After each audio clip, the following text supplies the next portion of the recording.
चलिए अब हम लोग एग्जाम्पल नंबर 24 करेंगे। एग्जाम्पल नंबर 24 में संजय क्लब का रिसिप्ट एंड पेमेंट अकाउंट दिया है।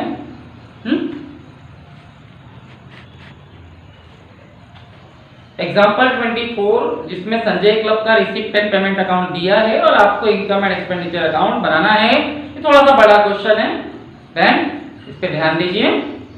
सेम प्रोसीजर, क्रेडिट के सारे खर्चे, क्रेडिट की सारी एक्सपेंसेस डेबिट में आ जाएंगे और डेबिट की सारी आय, डेबिट की सारी प्राप्तियां, सारी इनकम बन जाएगी। तो सबसे पहले वेतन है, सैलरी 2000 रुपए, ये डेबिट में आ जाएगा। ठीक है,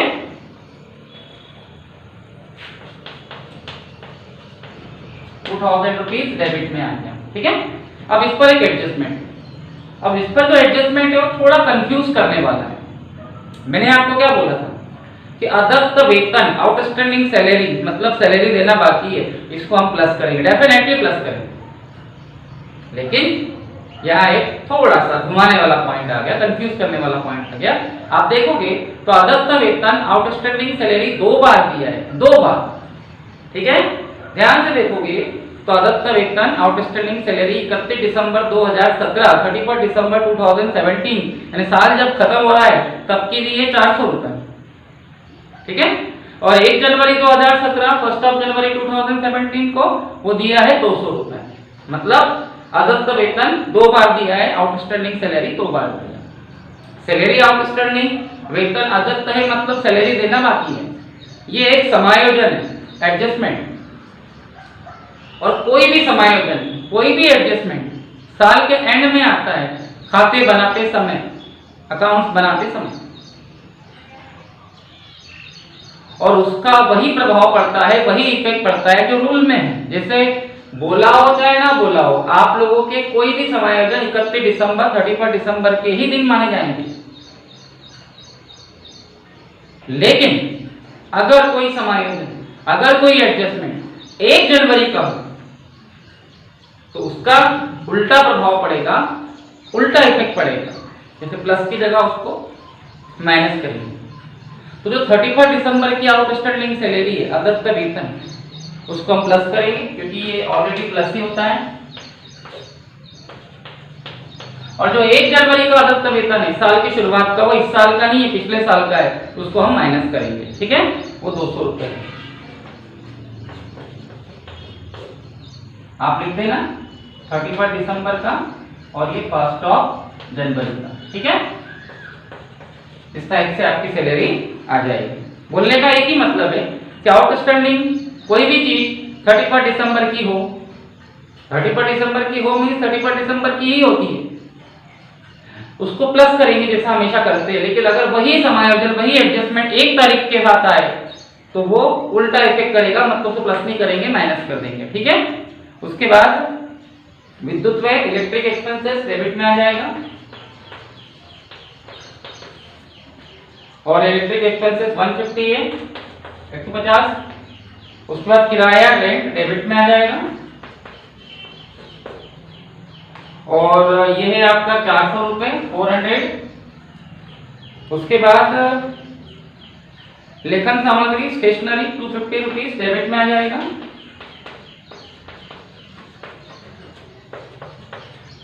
उसके बाद उपस्कर दिया है, फर्नीचर।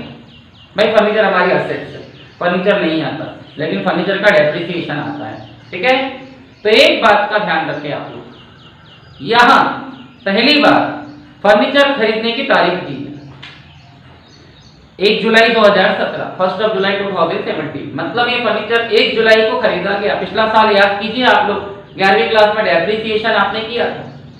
अगर ये सिर्फ फर्नीचर लिखा होता तो हम इसे छोड़ देते हैं। ठीक है, और इस पर साल भर का डेप्रिसिएशन लगा दें, ये मानकर कि इसको हमने साल भर के लिए खरीदा है।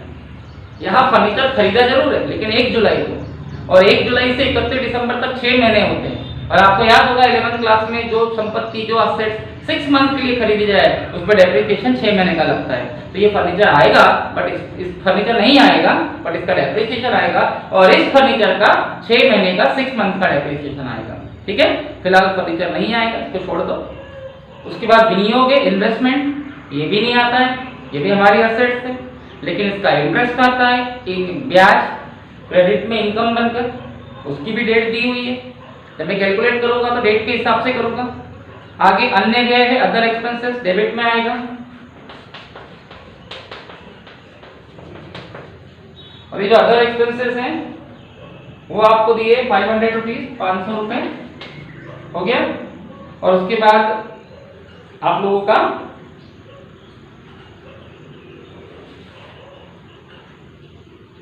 कैश बैलेंस है जो नहीं आता है, ठीक है।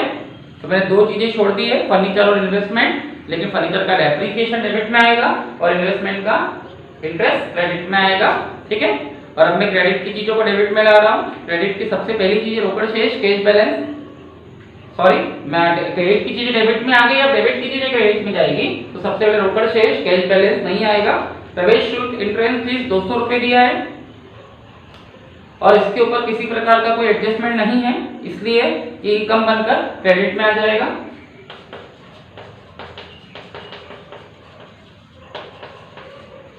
उसके बाद चंदा दिया है, सब्सक्रिप्शन 3 दिए हैं और 3 में से आप वही लोगे जो इस साल का है 2017 का 4500, 4500 और इस पर शायद एक एडजस्टमेंट है। हाँ यस, 31 दिसंबर को चंदा 300 रुपए बकाया है, 300 रुपीज सब्सक्रिप्शन आउटस्टैंडिंग है, एक्रूड है, मिलना बाकी है, तो इसको प्लस कर देंगे, ठीक है। हाँ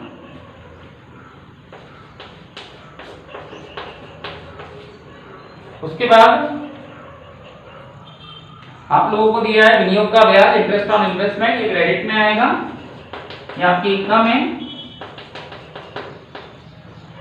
और ये आपको दिया हुआ है 200 रुपए, यानी रिसीप्ट एंड पेमेंट अकाउंट के अंदर इंटरेस्ट ऑन इन्वेस्टमेंट 200 रुपए दिया है, मतलब आपको 200 रुपए मिल चुका है। अब इस पे एक एडजस्टमेंट है कि जो विनियोग हमने छोड़ा था, जो इन्वेस्टमेंट हमने छोड़ा था वो 3000 रुपए का था और ये इन्वेस्टमेंट 1 अप्रैल को किया गया था। इसका मतलब इन्वेस्टमेंट क्यों किया जाता है, क्योंकि उस पर इंटरेस्ट मिल सके। 3000 रुपए का इन्वेस्टमेंट आपने किया है, 1 अप्रैल को किया है, तो अप्रैल से दिसंबर 9 महीने होते हैं, मतलब इस पर 9 मंथ का, 9 महीने का आपको इंटरेस्ट मिलेगा और रेट दी है 12%, ठीक है। यानी आप लोगों का जो इन्वेस्टमेंट था विनियोग वो 3000 रुपए का आपने किया था, 1 अप्रैल को किया था। तो अप्रैल से दिसंबर 9 महीने होते हैं, इसका मतलब आपका इन्वेस्टमेंट 9 महीने का है, तो आपको उस पर 9 महीने का इंटरेस्ट मिलेगा और 12% मिलेगा। तो देखते हैं कितना आता है, 270, मतलब विनियोग का जो ब्याज है, इंटरेस्ट ऑन इन्वेस्टमेंट है, वो 270 आना चाहिए और ये है केवल 200, इसका मतलब 70 रुपए मिलना बाकी है, आउटस्टैंडिंग है, प्लस कर दो, ठीक है। और उसके बाद मनोरंजन का लाभ है, प्रॉफिट फ्रॉम एंटरटेनमेंट, ये आपकी इनकम है, क्रेडिट में आएगा। ये आपको दिया हुआ है 1200, हो गया। एडजस्टमेंट की बात करें तो एडजस्टमेंट में फर्नीचर पे आपको 10% डेप्रिसिएशन लगाना है, ठीक है। तो सबसे पहले हम देखते हैं कि हमारे पास फर्नीचर कितने का है। हमारे पास 2 प्रकार के फर्नीचर है। एक फर्नीचर देखिए समायोजन में, एडजस्टमेंट में, क्लब के पास 3000 का फर्नीचर था, क्लब है 350,000 रुपीज फर्नीचर। 1 जनवरी को क्लब के पास 3000 रुपीज का फर्नीचर है, 1 जनवरी को। और रिसीप्ट एंड पेमेंट अकाउंट में जो फर्नीचर दिया है वो आपने 1 जुलाई को परचेज किया है और वो है 2000 का, ठीक है। ये दोनों ही फर्नीचर हमारी संपत्ति है, असेट्स से बैलेंस शीट में जाएगा, ठीक है। इससे पहले क्या होता था, इससे पहले ये होता था कि हम इन दोनों फर्नीचर को प्लस करके डायरेक्ट उसका डेप्रिसिएशन लगाते थे, बट इस बार ऐसा नहीं होगा क्योंकि इस बार फर्नीचर के आगे उसकी डेट दी है। तो ये जो फर्नीचर है एडजस्टमेंट में मिला आपको, 1 जनवरी को खरीदा है, तो इस पर जो डेप्रिसिएशन लगेगा 1 जनवरी होने की वजह से पूरे साल भर का 10% लगेगा और वो आएगा 300 रुपए, 300 रुपीज। और जो जुलाई में आपने फर्नीचर खरीदा है, ठीक है, उस पर भी 10% लगेगा, लेकिन 6 महीने का, 6 मंथ का, तो ये हो जाएगा आपका 100 रुपीज। इसका मतलब फर्नीचर पे 2 बार डेप्रिसिएशन लगाना पड़ेगा, जनवरी वाले पे साल भर का और जुलाई वाले पर 6 महीने का। और फर्नीचर बैलेंस शीट में जाता है तो डेप्रिसिएशन डेबिट में आता है, तो डेप्रिसिएशन ऑन फर्नीचर, ठीक है। तो डायरेक्ट लिख देता हूँ 400 रुपीज, 300 प्लस 100, ओके। क्वेश्चन में इसके अलावा कुछ और नहीं है, हो गया। फिर आप क्रेडिट में से डेबिट माइनस करके इसका सरप्लस निकाल सकते हो। इसका सरप्लस जो आएगा 2570 आ जाएगा। क्रेडिट का टोटल लगाए, उसमें से डेबिट माइनस कर दे, ठीक है, क्रेडिट माइनस डेबिट, इस टाइप से ये सरप्लस आ जाएगा, ओके। ये एग्जांपल है, बुक में आप इसको और अच्छे से समझ सकते हो, ठीक है। स्क्रीनशॉट ले लीजिए।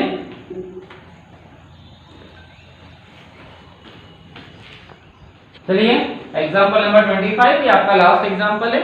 इसके बाद हम एग्जांपल्स ड्रॉप कर देंगे।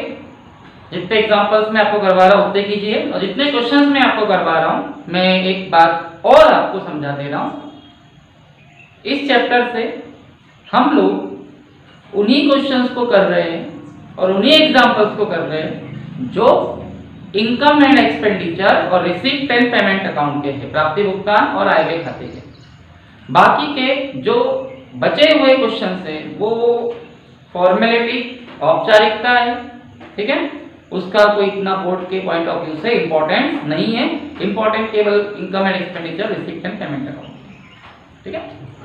At least 12 question receipt and payment के, प्राप्ति भुगतान खाते के एग्जाम्पल मिलाकर, और 22 से 23 क्वेश्चन, एटलीस्ट 25 क्वेश्चन जो है, ज्यादा कम हो सकते हैं, या आय व्यय खाता, इनकम एंड एक्सपेंडिचर अकाउंट, ठीक है।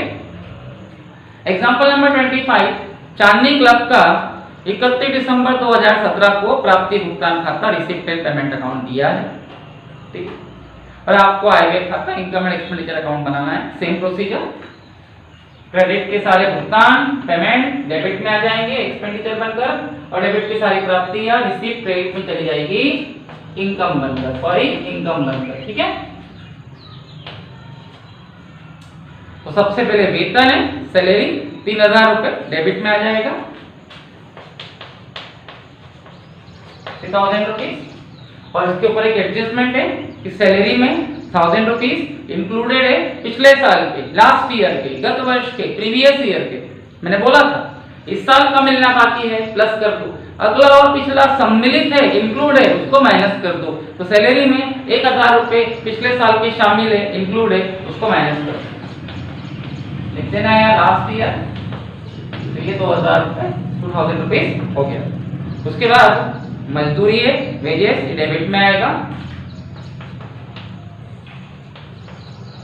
और वेजेस जो आपको दिया है 600 रुपए दिया है, 600। और इस पर भी एक एडजस्टमेंट है कि मजदूरी 100 रुपए अग्रिम मजदूरी के है, वेजेस में 100 रुपीज एडवांस वेजेस है, प्रीपेड वेजेस है, यानी आपने वेजेस अगले साल का पेमेंट कर दिया, प्रीपेड, यानी आपने जो वेजेस दिया उसमें 100 रुपए ज्यादा दे दिए है, अग्रिम एडवांस अगले साल के, उसको भी माइनस कर दिया, यानी से प्रीपेड। इसमें पिछले साल के 1000 शामिल माइनस कर दिए, इसमें अगले साल के 100 इंक्लूड है तो माइनस करके 500 500 रुपए हो गया। अगला पिछला इंक्लूड है तो माइनस कर दो, और इस साल का जो बिल बाकी है उसको प्लस कर दो। उसके बाद डाक पे है, पोस्टेज डेबिट में आ जाएगा,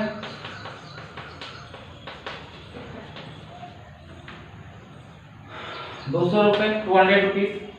उसके बाद स्टेशनरी है, डेबिट में आ जाएगा, स्टेशनरी 400 रुपए, 400। उसके बाद सन्ड्री एक्सपेंसेस है, डेबिट में आ जाएगा, विविध व्यय, ये है आप लोगों का 300 रुपए। उसके बाद फर्नीचर है, नहीं आएगा क्योंकि वो असेट से संपत्ति है। उसके बाद विनियोग है, इन्वेस्टमेंट, वो भी नहीं आएगा, वो असेट से संपत्ति है। उसके बाद रोकड़ शेष है, कैश बैलेंस, वो भी नहीं आएगा क्योंकि वो असेट से संपत्ति है, ठीक है। उसके बाद हम लोग डेबिट की चीजों को क्रेडिट में ले जाएंगे, तो सबसे पहले रोकड़ शेष, कैश बैलेंस नहीं आता है, चंदा सब्सक्रिप्शन 20,000 रुपीज आएगा। और इस पर एक एडजस्टमेंट है कि वर्ष 2016 का चंदा 2,000 रुपए इसी साल प्राप्त हुआ। ठीक है, इंग्लिश में क्वेश्चन में मेरे पास ये बुक नहीं है, बट मेरे हिसाब से इंग्लिश में लिखा होगा कि जो 2016 का सब्सक्रिप्शन है वो आपको इस साल मिला, received in this year. Means पिछले साल का सब्सक्रिप्शन, पिछले साल का 2,000 रुपए चंदा इस साल के सब्सक्रिप्शन में आ चुका है, इंक्लूड हो चुका है, तो आप उसे माइनस कर दें लास्ट ईयर का, तो ये हो जाएगा 18,000, 18,000। इसके अलावा इस साल का 800 रुपए चंदा अभी तक प्राप्त नहीं हुआ, 800 rupees subscription not received in this year, इस साल का नहीं मिला, इस साल का मिलना बाकी है, उसे प्लस कर दें आउटस्टैंडिंग। ठीक है,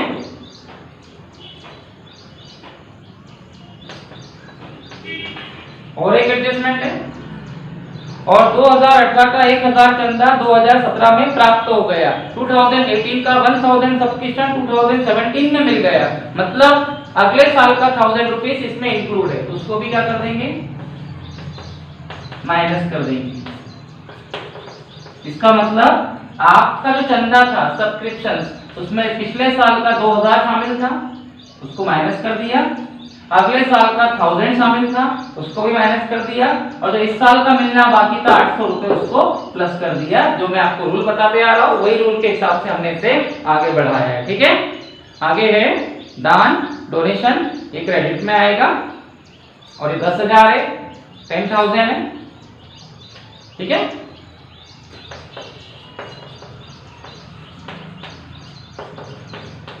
और एक बात, अगर आप बुक में देखोगे तो उसने डोनेशन को क्रेडिट में नहीं ले गया, नहीं ले गया।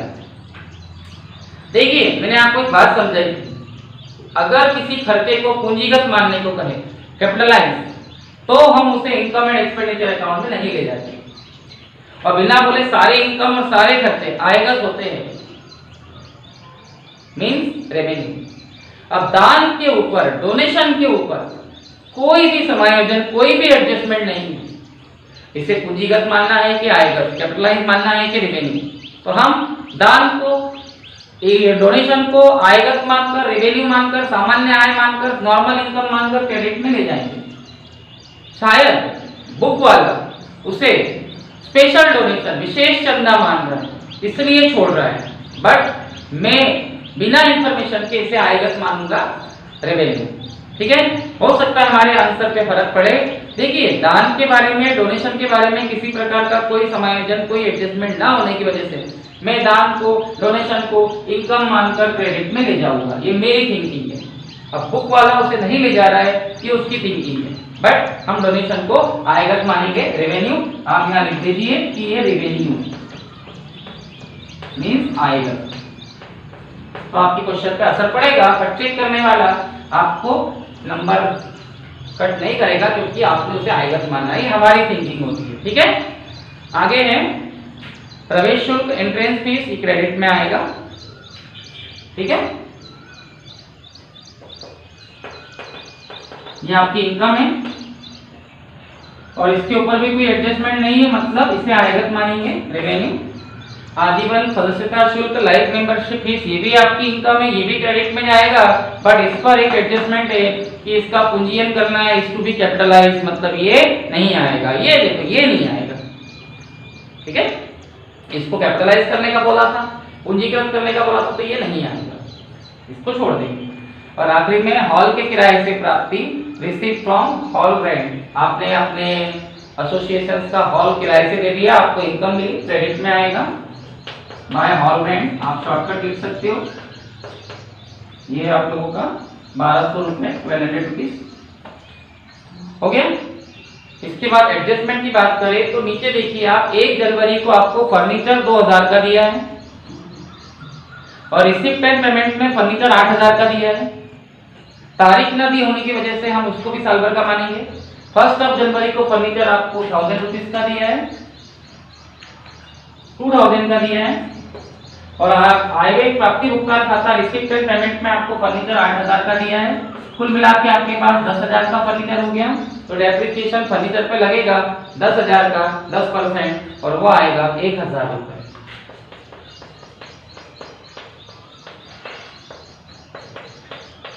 इसी प्रकार आपको विनियोग दिया है इन्वेस्टमेंट 10,000 का, और इन्वेस्टमेंट हमारी संपत्ति होती है, असेट्स, ठीक है, और उसके ऊपर ब्याज आता है इन्वेस्टमेंट का ब्याज, इंटरेस्ट ऑन इन्वेस्टमेंट। अब यहाँ इंटरेस्ट ऑन इन्वेस्टमेंट के बारे में कोई जानकारी नहीं है, कोई इंफॉर्मेशन नहीं है, लेकिन आप रिसिप्ट एंड पेमेंट अकाउंट देखोगे तो रिसिप्ट एंड पेमेंट अकाउंट में विनियोग का ब्याज इंटरेस्ट ऑन इन्वेस्टमेंट 1000 रुपीज आपको दिया है, तो ये क्रेडिट में आ जाएगा।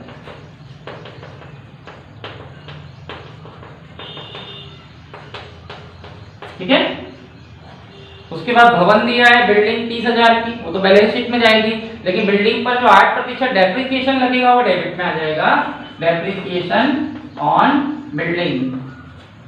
ठीक है, 30,000 का 30,000 का 8% 2,400, मतलब नीचे आपको जो भी दिया है फर्नीचर, इन्वेस्टमेंट और बिल्डिंग, ये आपकी असेट्स है, ये नहीं आएगा। फर्नीचर और बिल्डिंग का डेप्रिसिएशन आएगा और इन्वेस्टमेंट का इंटरेस्ट आएगा जो आपको निकाल कर दिया है, और आपका ये क्वेश्चन 8 हो जाएगा। ठीक है, आप इसको एग्जांपल के थ्रू अच्छे से समझ सकते हो। क्रेडिट में से डेबिट माइनस करते हैं। मैं यहाँ ज्यादा मेहनत इसलिए नहीं कर रहा हूँ क्योंकि ये आपके एग्जांपल से ये आएगा 15,200 15,200। Okay,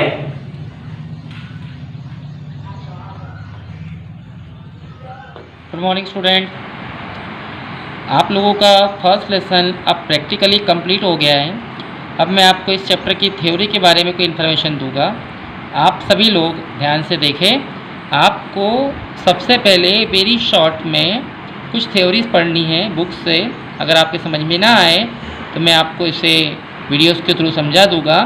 very short, what is mean by non profit organization, यानी आपका नॉन प्रॉफिट ऑर्गेनाइजेशन क्या होता है। ठीक है, ये मैंने भी आपको समझाया था वीडियोस के through. What is case system of accounting, accounting का केस सिस्टम क्या होता है। हु आर प्रोफेशनल पर्सन्स, ये भी मैंने आपको समझाया था, आप पढ़ सकते हो। What is the main sources of income of NPO, non profit organization के इनकम के मेन सोर्सेज क्या क्या होते हैं। सब्सक्रिप्शन, डोनेशन बताया था मैंने आपको। What is subscription, donation, entry fees, life membership fees and special donation, ये सब मैंने आपको आप प्रैक्टिकल करते समय समझा दिया था। And right any 4 items of expenditures of NPO, यानी आपको नॉन प्रॉफिट ऑर्गेनाइजेशन के एक्सपेंसेस के कोई पॉइंट बताने हैं। ये सब आप लोगों को छोटे छोटे क्वेश्चंस थे जो मेरे स्टार्टिंग वाले वीडियो में आपको आसानी से मिल जाएंगे। ठीक है, ठीक है, तो मैंने आपको इंट्रोडक्शन दिया था, उसमें ये सब कुछ मिल जाएगा आप लोगों को। उसके बाद आपको लॉन्ग और शॉर्ट थोड़े पढ़ने पड़ेंगे। Why do NPO maintain their books of account according to cash system, मतलब जो नॉन प्रॉफिट ऑर्गेनाइजेशन होता है, NPO means non profit organization, वो कैश सिस्टम से अकाउंट मेंटेन क्यों करते हैं, ये आपसे पूछा गया है। उसके बाद नीड और object of book keeping to NPO, मतलब एनपीओ के बनाने के ऑब्जेक्ट क्या है, उद्देश्य क्या है। फिर कैरेक्टर्स बताने हैं आपको एनपीओ के, नॉन प्रॉफिट ऑर्गेनाइजेशन की आपको विशेषताएं बतानी, ये सब आपको पहले दूसरे पेजेस पे मिल जाएगी। फिर है difference between NPO and trading organization, मैंने बताया था 2 टाइप्स ऑफ ऑर्गेनाइजेशन हियर, एक जो पैसा कमाने के लिए काम करते हैं और एक जो बिना पैसे के लोगों के कल्याण के लिए काम करते हैं। एक होता है नॉन प्रॉफिट ऑर्गेनाइजेशन और एक होता है प्रॉफिट ऑर्गेनाइजेशन। तो आपको इन दोनों में डिफरेंस बताना है, 2 या 3 पेज पर आपको मिल जाएगा। What do you mean by receipt and payment account and its feature, receipt and payment account क्या होता है और इसकी स्पेशलिटी क्या होती है आपको बताना है। Methods of preparing receipt and payment account, ये सब मैंने आपको धीरे धीरे शॉर्टकट में समझाया है। अब आप उसको थ्योरी के थ्रू समझ सकते हैं कि रिसिप्ट एंड पेमेंट अकाउंट क्या होता है, इसकी विशेषता है, इसके फीचर्स क्या होते हैं। Methods of preparing receipt and payment account, receipt and payment account को प्रिपेयर करने की मेथड क्या होती है। ठीक है, उसके बाद limitations of receipt and payment account, receipt and payment account के दोष क्या है, उसके लिमिटेशंस क्या है, उसमें क्या क्या प्रॉब्लम्स होती है। फिर difference between receipt and payment and cash book, receipt और पेमेंट अकाउंट और कैश बुक में आपको डिफरेंस पूछा है। What do you mean by income and expenditure account, income and expenditure account क्या होता है एंड इट्स फीचर मैंने बताया आप लोगों को। Methods of preparing income and expenditure account. मेरा एक बहुत लंबा सा वीडियो आया था, याद करो, जिसमें मैंने आपको इनकम एंड एक्सपेंडिचर अकाउंट को बनाने की मेथड बताई थी। Difference between receipt and payment account and income expenditure account, ये सबसे इंपॉर्टेंट क्वेश्चन बन जाता है, ये आपको थोड़ा पढ़ना पड़ेगा। ओके, इतने थ्योरी के क्वेश्चन आप पढ़ सकते हो। अब मैं आपको ऑब्जेक्टिव समझाता हूँ इस चैप्टर्स के, ठीक है। चलिए, आपका फर्स्ट ऑब्जेक्टिव है select the correct answer. The receipt and payment account always show. Receipt and payment account क्या शो करता है? Credit balance, debit balance, surplus की डिफिसिट। देखिए, रिसिप्ट एंड पेमेंट अकाउंट में सारी रिसिप्ट्स डेबिट में आती हैं और सारी पेमेंट क्रेडिट में आती है, और रिसिप्ट ज़्यादा होती है, ठीक है, मतलब डेबिट का टोटल ज़्यादा होता है, इसीलिए इसमें जो भी आंसर आएगा डेबिट बैलेंस आएगा, ठीक है, क्योंकि डेबिट का ही टोटल ज़्यादा होता है तो डेबिट बैलेंस आएगा। Okay, income and expenditure account shows the balance of. Income and expenditure account का बैलेंस क्या शो करता है? इनकम एंड एक्सपेंडिचर अकाउंट अभी अभी आपने बनाया है, मैंने बताया था कि अगर डेबिट में कम पड़ा तो सरप्लस, यानी इनकम ज़्यादा है तो सरप्लस, और क्रेडिट में कम पड़ा तो डिफिसिट यानी कमी। Okay, subscription received in advance during the accounting year, यानी अगर आप लोगों को किसी साल एडवांस में सब्सक्रिप्शन मिल जाए तो ये क्या होता है भैया? अगर आपको एडवांस में सब्सक्रिप्शन मिल जाए तो ये आपका दायित्व हो जाता है, ये लायबिलिटीज़ हो जाता है, यानी आपको अगले साल का चंदा इसी साल मिल गया है तो आपको उसे संभाल के रखना है, उसका यूज़ अच्छे से करना है, तो ये आपकी लायबिलिटीज़ बन जाएगा। Okay, non profit organization prepared. Non profit organization prepare करता है, क्या प्रिपेयर करता है? Income and expenditure account, profit and loss account, trading account की मैन्युफैक्चरिंग अकाउंट। भैया वो दो ही अकाउंट प्रिपेयर करता है, trading account, sorry, receipt and payment account और इनकम एंड एक्सपेंडिचर अकाउंट। तो इन चारों में से इनकम एंड एक्सपेंडिचर अकाउंट आएगा। Okay, income and expenditure account records transactions of. Income and expenditure account में किस टाइप के रिकॉर्ड आते हैं भैया? मैंने बताया था, ट्रांजेक्शन दो टाइप के होते हैं, रेवेन्यू और कैपिटल। रेवेन्यू जो हमेशा हो और कैपिटल जो असेट्स से रिलेटेड कभी कभार हो। रिसिप्ट एंड पेमेंट अकाउंट में रेवेन्यू और कैपिटलाइज दोनों ट्रांजेक्शन आते हैं, जबकि इनकम एंड एक्सपेंडिचर अकाउंट में कैपिटलाइज ट्रांजेक्शन नहीं आते। इनकम एंड एक्सपेंडिचर अकाउंट में केवल रेवेन्यू ट्रांजेक्शन्स आते हैं। तो income and expenditure account records transaction of revenue nature only, यहाँ केवल रेवेन्यू टाइप के आएंगे, ठीक है, जबकि रिसिप्ट एंड पेमेंट अकाउंट में बोथ ऑफ नेचर, दोनों टाइप्स के आएंगे, रेवेन्यू भी आ जाएंगे और कैपिटलाइज भी आ जाएंगे, ठीक है। फिर ये देखिए, सब्सक्रिप्शन रिसीव्ड इन ईयर 10,000, आपको इस साल 10,000 रुपये सब्सक्रिप्शन मिला। Subscription received in advance for next year, अगले साल का 600 रुपये मिला। सब्सक्रिप्शन आउटस्टैंडिंग 800, सब्सक्रिप्शन आपका आउटस्टैंडिंग 800, तो आपका इनकम एंड एक्सपेंडिचर में कितना सब्सक्रिप्शन जाएगा? अब आप अंदाज़ा लगा लो, जो अगले साल का मिला है उसे माइनस कर दे और जो इस साल का मिलना बाकी उसे प्लस कर दे, मीन्स अगला पिछला माइनस कर दे अगर इंक्लूड हो तो, और अगले साल का उसका अगले साल का इंक्लूड है तो माइनस कर देंगे, और इस साल का जो आउटस्टैंडिंग है उसको प्लस करेंगे। इसको प्लस करके आपका आंसर 10,000 में से 600 माइनस करेंगे, क्योंकि अगले साल का है तो 9,400 आएगा, और उसमें 800 प्लस करेंगे तो 10,200 के समथिंग आएगा, ठीक है। बाकी फिर ये तो प्रैक्टिकल से रिलेटेड है, हम बाद में देखेंगे।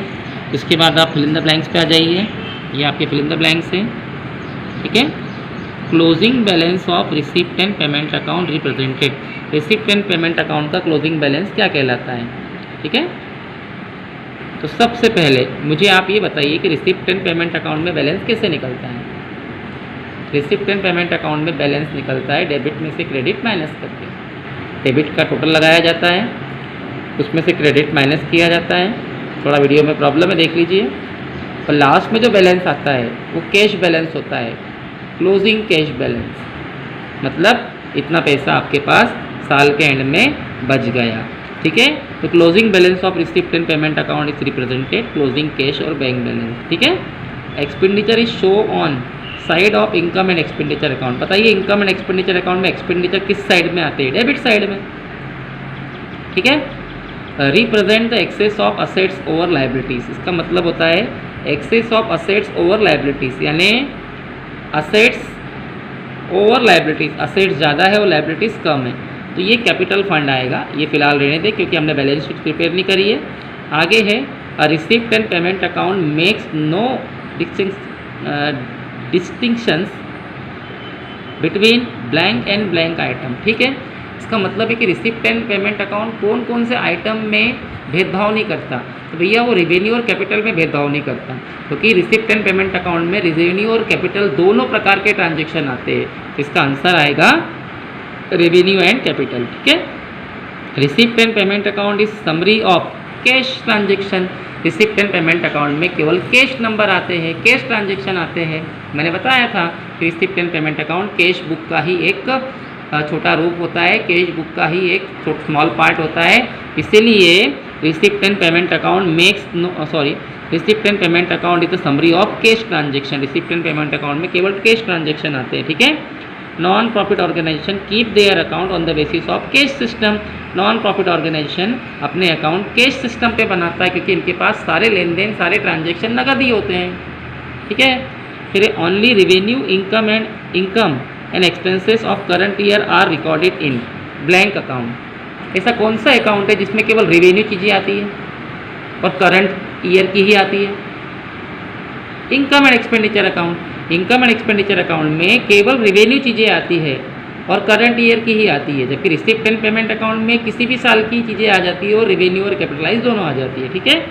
The main aim of non profit organisation is providing. Non profit organisation का मेन एम क्या है? उसका मेन एम है समाज सेवा, सोशल सर्विसेज, ठीक है। फिर आप ट्रू फॉल्स पे आ जाइए। Revenue items are recorded in income and expenditure account. क्या इनकम एंड एक्सपेंडिचर अकाउंट में रेवेन्यू आइटम आते हैं? यस, डेफिनेटली रेवेन्यू ही आते हैं, ठीक है। जबकि रिसिप्ट एंड पेमेंट अकाउंट में रेवेन्यू और कैपिटलाइज दोनों आते हैं। Entrance fees is shows as a payment. क्या एंट्रेंस फीस पेमेंट है? ये गलत है, ये रॉन्ग है।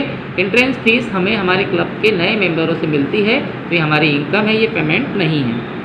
Only capital item are show in receipt and payment account. क्या रिसिप्ट एंड पेमेंट अकाउंट में केवल कैपिटल आइटम आते हैं? No, receipt and payment account में कैपिटल और रेवेन्यू दोनों आइटम आते हैं, तो ये रॉन्ग है। Outstanding expenses adjusted in income and expenditure account. Definitely income and expenditure account बनाते समय सारे एडजस्टमेंट आते हैं, तो आउटस्टैंडिंग एक्सपेंसेस भी आता है, उसे हम प्लस करते हैं, ये राइट है। Special fund transaction are capital nature. क्या स्पेशल फंड कैपिटल नेचर के होते हैं? बिल्कुल कैपिटल नेचर के होते हैं, मैंने बताया था आपको। अगर आपको किसी चीज़ के लिए स्पेशल फंड मिला तो आप उसे इनकम एंड एक्सपेंडिचर में इनकम मानते नहीं हो, छोड़ देते हो, इसका मतलब ये कैपिटल नेचर का होता है, ठीक है। No adjustment are made in receipt and payment account. ये भी सही है, रिसिप्ट एंड पेमेंट अकाउंट में किसी प्रकार का कोई एडजस्टमेंट नहीं आता है, एडजस्टमेंट इनकम एंड एक्सपेंडिचर में आते हैं, ठीक है। फिर है income and expenditure account is personal account. क्या income and expenditure account personal account है? तो इसका आंसर जो होगा वो रॉन्ग होगा। इनकम एंड एक्सपेंडिचर एक नॉमिनल अकाउंट है, क्योंकि यहाँ से प्रॉफिट और लॉस आता है। Balance sheet prepared on the basis of receipt and payment account.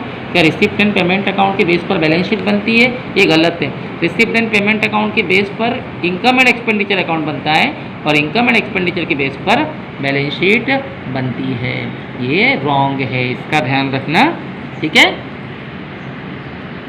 उसके बाद आपको मैच द कॉलम लेना है, तो ये है आपका रिसिप्ट एंड पेमेंट अकाउंट जो होगा वो होगा real account. Receipt and payment account एक रियल अकाउंट है।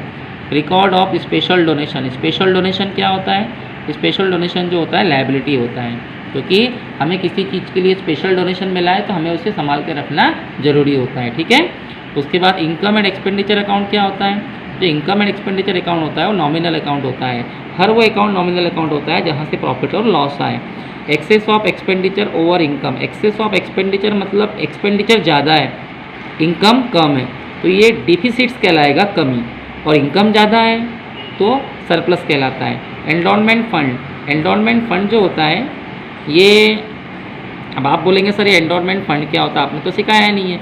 मैंने इसलिए नहीं सिखाया क्योंकि हमने बैलेंस शीट नहीं बनाई, बट एंडोनमेंट फंड जो है कैपिटल रिसीप्ट माना जाता है।